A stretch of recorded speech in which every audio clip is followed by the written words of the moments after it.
Hello guys, welcome back to my channel. Episode 4 की शुरुआत में युनसू और हुईसू एक रस्सी से तकिया का जिनप्यो बनाकर गला घोटने की प्रैक्टिस कर रही थी। असली जिनप्यो आते ही हुईसू पर चढ़ जाता है कि मेरे पास फ्लाइट बुक करने का मैसेज क्यों आया। वहां जब वह युनसू को देखता है तो इधर उधर चेक करने लगता है कि कुछ गड़बड़ जरूर है। उसे तकिया के नीचे रस्सी मिल जाती है। वे दोनों को बहुत ज्यादा मारने लगता है।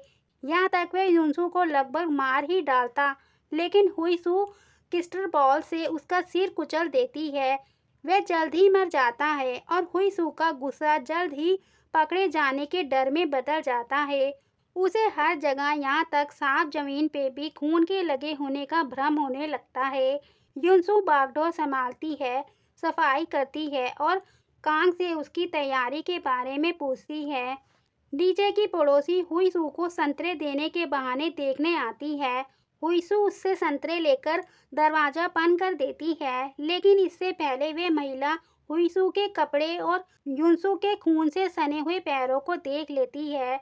वे हुईसू पर ज्यादा ध्यान न देकर अपने पति और बच्चे के साथ बाहर डिनर पर चली जाती है। चीनी वर्कर टीम डिनर कर रही थी और सूबे कांग से युनसू के साथ उसके संबंधों के बारे में और जानकारी जुटाने की कोशिश करता है, लेकिन कांग कहता है कि वह युनसू का नाम पहली बार सुन रहा है।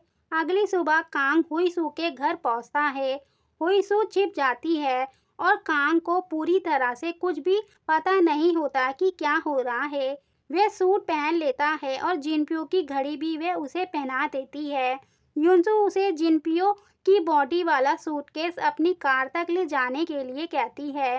पार्किंग जुर्माना की वजह से एक सिक्योरिटी गार्ड उसकी गाड़ी पर नोटिस लगाकर गया था। एयरपोर्ट पर वह जिनपियो के अकाउंट से पैसे निकलवा लेता है। इधर जिनपियो की बहन यांग फ्रेश होने के लिए घर पर आती है। वह कांग के पुराने जूते देखती है, लेकिन उसे लगता है कि ये जिनपियो के हैं।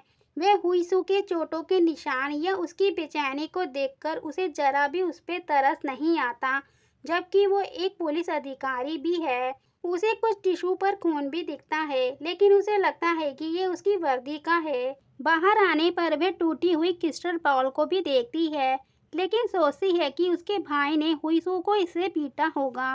वह एक बड़ी पोस्ट पर जाने वाली थी, लेकिन पहले उसकी फैमिली बैकग्राउंड चेक होना बाकी था, जिस वजह से वे परेशान होकर जिनपियो को मैसेज करती है कि वे अपने अफेयर्स और अपने वाइफ के साथ मारपीट और दुर्व्यवहार कम करने को कहती है, जब तक उसे वो पोजीशन नहीं मिल जाती जिसे वे लेना चाहती थी। बेशक फोन युनसू के पास होता है, वे मैसेज को डिलीट कर देती है और उस फोन को कांग को दे देती है। वह चाहते ही उसे स्विच ऑफ करके फोन को फेंकने को कहती है। एक बार जब वे एयरपोर्ट की सिक्योरिटी से निकल जाता है, युनसू के बताने पर हुईसू राहत की सांस लेती है और वह सब कुछ साफ करना शुरू कर देती है जिससे उसे नफरत थी। अगला काम बॉडी को निपटाना था। युनसू को दूसरा पार्किंग जुर्माना मिलता है, लेकिन हुईसू को पहचानते ही सिक्योरिटी गार्ड उसे छोड़ देता है। जैसे ही वे जंगल की ओर जाती हैं, हुईसू अपने हाथों से इमेजिन खून को साफ करती रहती है। जब युनसू उसे ऐसा करने से मना कर रही थी, तभी उनकी गाड़ी के सामने आकर एक हिरन मर जाता है। जिनपियो को दफनाने के बाद वे लाश सबूत को भी समंदर में फेंक देती है और आखिरी बार रोते हुए अपने सारे दुखों को निकाल देती है। फिर वे समुद्र के किनारे एक कस्बे में जाती हैं और हुईसू उन खाने को खाती है जो वह अपने पति जिनपियो के साथ नहीं खा सकती थी। उसे उल्टी आ जाती है।